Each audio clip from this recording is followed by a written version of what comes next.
Hello everybody and welcome to part 5 of What If Superboy Was an MHA, a series where surprisingly many of you have asked me for the next part.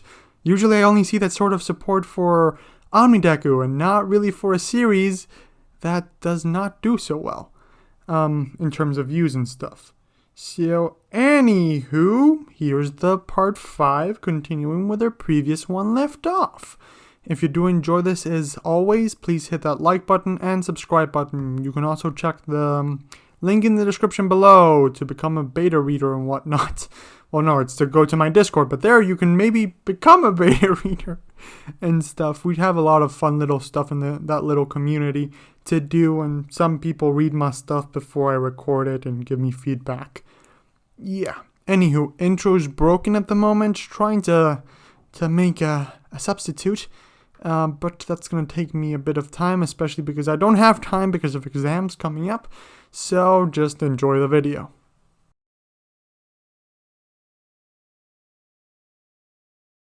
The first event of the sports festival began. All the students started running, getting caught in the doorway.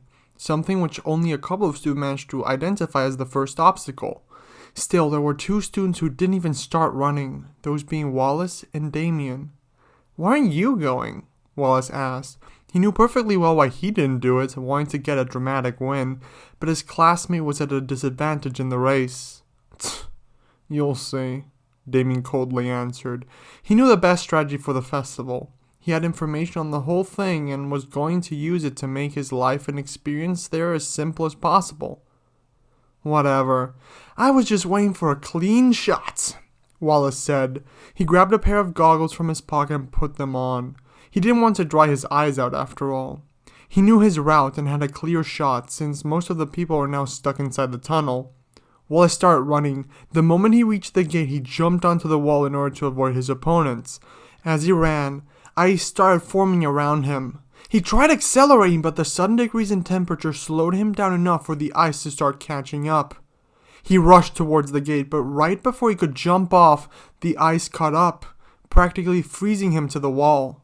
John was also caught by the ice, but using his heat vision, he managed to melt it and continue the race. Other students from different classes that were caught by the ice managed to either evade it or break out as well. From Class 1B, a girl smashed through it while another vibrated the earth around it to break it. Another one of the students of Class 1B transformed from his human form into a cat, slipping out of the ice.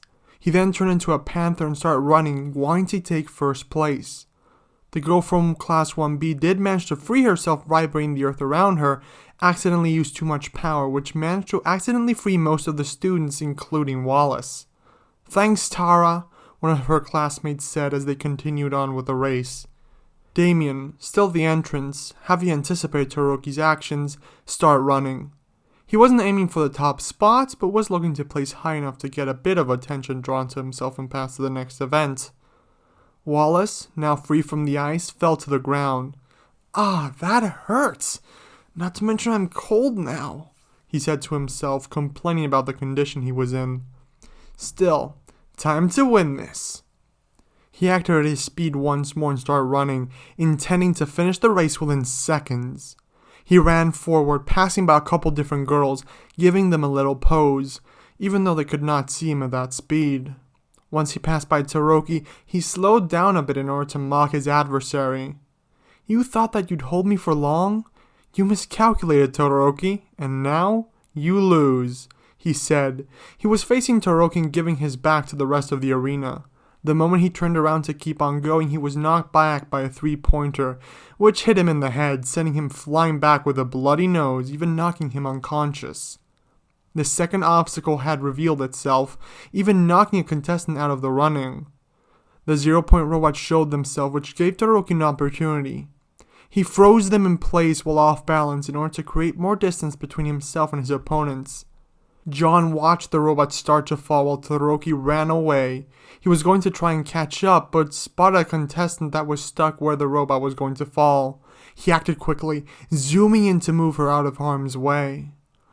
"Thanks," the girl said, still stunned from the events that had just happened. She almost died. "No problem. Are you okay? Anything hurt?" John asked, wanting to make sure she was alright. He gave her a gentle smile in order to comfort her while he made sure there was no damage. "I'm fine," the girl answered. "Glad to hear," John said, turning his attention back to the race. He looked up, spotting students like Bakugo, Zero, Megan, and a couple students from Class 1B flying over the 0-point robots. So many were already ahead of him, so John started running. He got a quick glimpse of Damian, who was a bit behind him, just strolling through the battlefield. It was an unusual sight. "Is he not taking this seriously?" John asked himself as he kept running. That doesn't really fit his character. He must have some sort of reason for taking things slow. Can't think about him right now. I gotta focus on the race. I'll find out why he's acting that way later. John quickly reached the next obstacle. He managed to overtake a couple different opponents. He was among the first 40 to reach the pitfalls. 20 were beside him and 20 were already advancing in the fourth obstacle. Megan seemed to be flying over the pit, flying to catch up to Todoroki, who had almost finished. Bakugo also found himself close behind, almost catching up to Todoroki.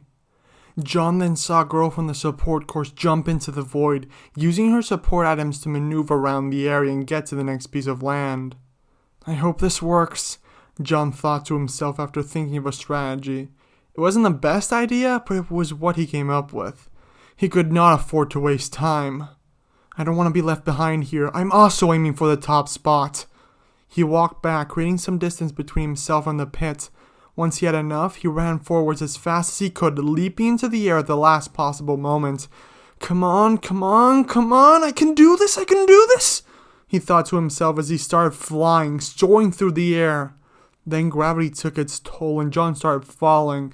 He was a couple meters short of the ledge, but had almost gotten there. No, he screamed to himself. Come on, that would be a great moment to start flying. He kept on falling, but as he did, he got close enough to the piece of land that he embedded his fingers into the stony cliff, slowly stopping his fall. I'm not gonna let this stop me, he said, his fingers slightly hurt from the stunt. Still, he resolved to win this race, so he started climbing. After a minute of struggling to climb the cliff, he managed to get back up, just as Damian arrived at the obstacle. At this point, Damian changed his approach. He used his quirk to summon his grappling gun. He then used it to jump from one cliff to another, breezing through the obstacle while John carefully walked the tight ropes, not wanting to lose any more time climbing the cliffs. While Damian and John finished the fourth obstacle, in the front of the race, Bakugo and Todoroki fought over first place. Bakugo had already weakened Megan with an explosion which had temporarily taken her out of the running. He knew that she'd be a formidable opponent, so he took her out early on. From the beginning of the last obstacle, Midoriya pulled the Hail Mary. He had assembled many of the explosives and blown himself up to propel himself to the front, just as Damian and John reached the obstacle. Bakugo and Todoroki saw Midoriya rocketing towards them. They put their differences aside and focused on taking on their new opponent, who had quickly taken first place. Trying to catch up to him, Todoroki created an ice path which made it easier for others to catch up. Izuku started losing speed and height, but he timed his landing perfectly. He slammed the debris which he had rode the explosions on against the ground, stunning both of his opponents and propelling himself further. He regained his balance and kept on running, entering the final stretch of the race. Meanwhile, John reached the ice path, wanting to get further in the race. What happened? Wally asked while rubbing his head. He had a bit of blood on his nose and a swollen eye which was already healing. Oh right, the race, he said to himself out loud, facepalming as he took in his surroundings. He was still in the first obstacle. For a moment, he closed his eyes. Once he opened them, lightning flowed through them. He started running, greeting a couple girls as he passed them by. He kept going until he reached the finish line. And we have a winner! President Mike shouted, exciting the audience. The first to make it back to the stadium and win the first place is Izuku Midoriya. Hearing that, Wally's expression changed from one of victory, as he thought he had finished first, to one of disappointment and surprise. Somehow Midoriya of all people had secured first place. Shortly after, other contestants arrived. Todoroki claimed 3rd place, Bakugo 4th, John 5th, Megan 6th. Other students following suit. Damian finished a little later, claiming 16th place. After the race finished, the administration gathered the top 42 students and explained the details of the next event, that being the cavalry battle. The moment the students' points were revealed was the point that a huge target was painted on Izuku's back, one that would make it hard to recruit allies. Still, he had people who'd likely join him regardless. "I assume you want to ask me to join your team?" Damian said after seeing John approach. "I would, but I'm pretty sure you'll join anyway," John said, a big smile on his face. "Fine, but I call the shots," Damian said in an over-serious manner. "Whatever you say, boy wonder," John teased. Damian quickly formulated a plan and recruited the only other students he'd need, that being Megan Morse. She agreed to join after hearing the strategy they had in mind, and shortly after they were approached by Maya, who wanted to join her friends. Damian let her join without much need for persuasion. The teams formed. Wallace joined Todoroki and Ida, Midoriya allied himself with Uraraka, Tokoyami, and Hatsume, Bakugo recruited Kirishima, Ashido, and Zero, with many others assembling in interesting ways. After the 15 minutes of team building ended, the second event began. The moment it did, all the different teams went after Midoriya and his 10 million points. Midoriya's team had a decent strategy. They planned to run away. As Midoriya activated the boosters Hatsume had given him, he stayed in place. "You doing alright, Megan?" John asked, as he could see she was straining herself. "Just fine," she answered, keeping her concentration on maintaining Midoriya's team in place while also running towards them. Damian jumped from his team's mount. He jumped over the heads of many of his opponents, eventually reaching Izuku's. He stretched out his hand, wanting to grab the headband, but just as he got close, Dark Shadow swapped him away. Before Damian could hit the ground, Megan let go of Izuku's team and instead used her telekinesis to float Damian back towards their mounts. "Did you do it?" John asked. "It was close, but I did manage to touch it. We've won this event," Damian revealed. At this point, they didn't have any need to do much else. They just had to pay attention to the timer and wait the match out. Over the course of the battle, many headbands swapped teams. Eventually, Todoroki's team, using superior speed, took the lead. They centered on obtaining and securing the 10 million points, which they succeeded at. After, they took 2 more headbands for safety. Having their spots secured, they decided to take a step back from the battle and flee if the situation called for it. Midoriya knew they couldn't take their headband back from a target that beat them so much in speed, so instead their team focused on taking a couple of smaller teams down. 10 seconds before the event came to an end, the 10 million points disappeared from Todoroki's forehead and appeared in Damian's hand. He put it on, surprising everyone with such a move. Damian's team claimed 1st place. Bakugo's team still managed to claim 2nd place, having taken numerous headbands from smaller teams. After them was Team Todoroki. Although they dropped down a bit, they still managed to retain a couple points. In the 4th spot was Team Midoriya, who made a comeback when fighting Team Shinso in the end. The students were then given a small break while they ate lunch. John got together with his mother. They talked a bit while eating lunch, with his mother even getting a couple different quotes she could use for her job. After lunch, the final event of the festival was announced. There was a spot missing, so after a bit of discussion, Shinso was allowed to take the last slot. Lots were drawn to determine the brackets, and the matches ended up being Izuku against Shinso, Wallace against Todoroki, Maya against Zero, Ida against Hatsume, Kirishima against John, Megan against Ashido, Damian against Tokoyami, and Bakugo against Uraraka. The first match started with Shinso taunting his adversary. Midoriya gave in to the taunt, allowing his opponent's quirk to take hold. Izuku was ordered to step out of bounds, an action which he would have taken had his quirk not intervened, freeing him from the control. Free from the brainwashing, Izuku attacked Shinso, managing to get him out of bounds, using techniques he had learned from his teachers, especially from Nightwing. Izuku Midoriya won the match and passed on to the next round. The second match of the first round went by extremely quickly. As soon as it started, Wallace tried to push Todoroki out of bounds, but he underestimated his opponent's reaction time. Todoroki managed to freeze the speedster over millimeters before being pushed out of bounds. The third match was between Maya and Zero. Zero wanted to quickly push Maya out of bounds as soon as the match started, but was unable to as his opponent suddenly disappeared. Using her quirk to conceal herself, Maya managed to catch Zero off guard, pinning him down. She easily won the match and passed on to the next round. The fourth match was between Hatsume and Ida. Hatsume used this opportunity to promote all her inventions, using Ida as a test dummy. Once the exposition was over, she stepped out of bounds, allowing Ida to pass on. The fifth match was over quickly. Kirishima had the defensive attribute, but he was fighting an opponent with superior strength and speed.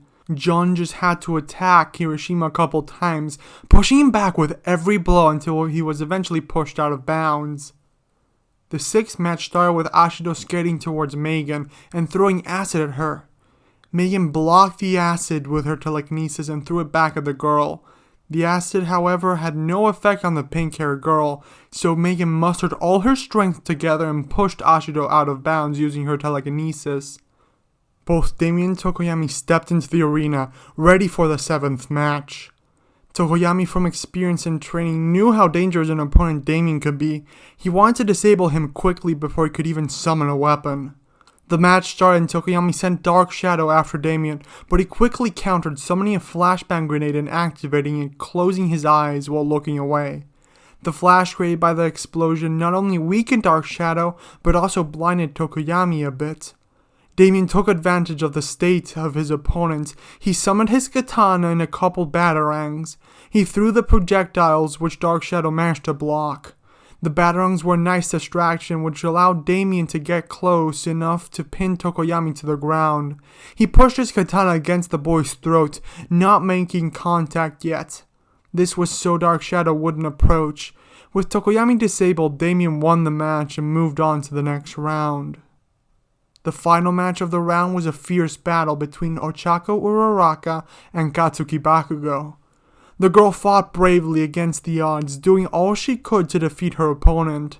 Sadly, his overwhelming firepower ended up beating her determination, so she ended up losing the fight. The first match of the second round was between Todoroki and Midoriya. The match was a fierce one, with both students trying to get the upper hand on each other. However, thanks to Izuku focusing on helping his opponent overcome his demons instead of winning the match, he ended up losing. Because he used his flames, Todoroki managed to move on to the semifinals. The second match of the quarterfinals ended up quite similar to Maya's first match. Ida had the advantage in speed and many other regards, but Maya, thanks to her complete stealth, managed to incapacitate her opponent, sweeping him off his feet and pinning him to the ground. Having learned from her previous match, Megan took the initiative once the third match started. She used her telekinesis to lift John into the air, mostly disabling him. "Whoa, this is so weird," he said. The sensation was completely foreign to him. He tried to move around, but found that it was just more confusing as he spun around. "Man, I wish I could fly right now. I'd just get out of this," he thought. "I'm sorry about this," Megan said, preparing to throw him out of bounds. Before she could, John got a good position and used his heat vision to try and disable Megan. However, thanks to the floating, the trajectory was off course, hitting right next to the girl. "Meep!" The girl let out a small squeal, feeling the heat next to her. She lost concentration and John fell to the ground, hitting it belly first. He managed to jump back to his feet and rush at Megan. By the time he got close, she had already regained her concentration. She managed to push him out of bounds with a telekinetic push. The audience was surprised as the son of the #1 hero of the US was taken out so easily. It was still a fun match, even if short. Megan passed on to the semifinals. The last match of the quarterfinals was about to begin. Both opponents had great potential. This was sure to be an awesome battle. "Ready? Begin!" President Mike announced. Bakugo was about to attack, but before he could do anything, Damian raised his hand and said, I surrender. Starting not only Bakugo but everyone in the audience. Are you sure? Midnight asked. Quite so, Damian answered. Damian Wayne has conceded the battle. The winner is Katsuki Bakugo, Midnight announced. I won't let it end like this, Bakugo whispered to himself, frustration and inferiority overcoming him. I won't! He shouted, rushing at Damian at high speeds thanks to his explosions. Damian reacted quickly. He summoned a staff, swept Bakugo's feet, causing him to trip, and then stood over him, pinning the spiky-haired boy to the ground. Not that I couldn't win. I'm sure I would, but I have no need to. I've shown off all I need to, Damian said. Any further showing off and I'll just be giving future enemies too much data. Bakugo grit his teeth, but let go of hostile intention, which made Damian release him. Todoroki had observed carefully how his opponent had won her previous matches. Once the first match of the semifinals started, he unleashed an ice wave that overtook the floor of the arena. This matchup blocked her in place. She was still invisible, but thanks to the ice, Todoroki knew her location, which allowed him to fully incapacitate her with ice. For the last match of the semifinals, Bakugo took the initiative. He could easily be pushed out of bounds like Megan's opponents from the previous rounds had been. Luckily, he had one advantage.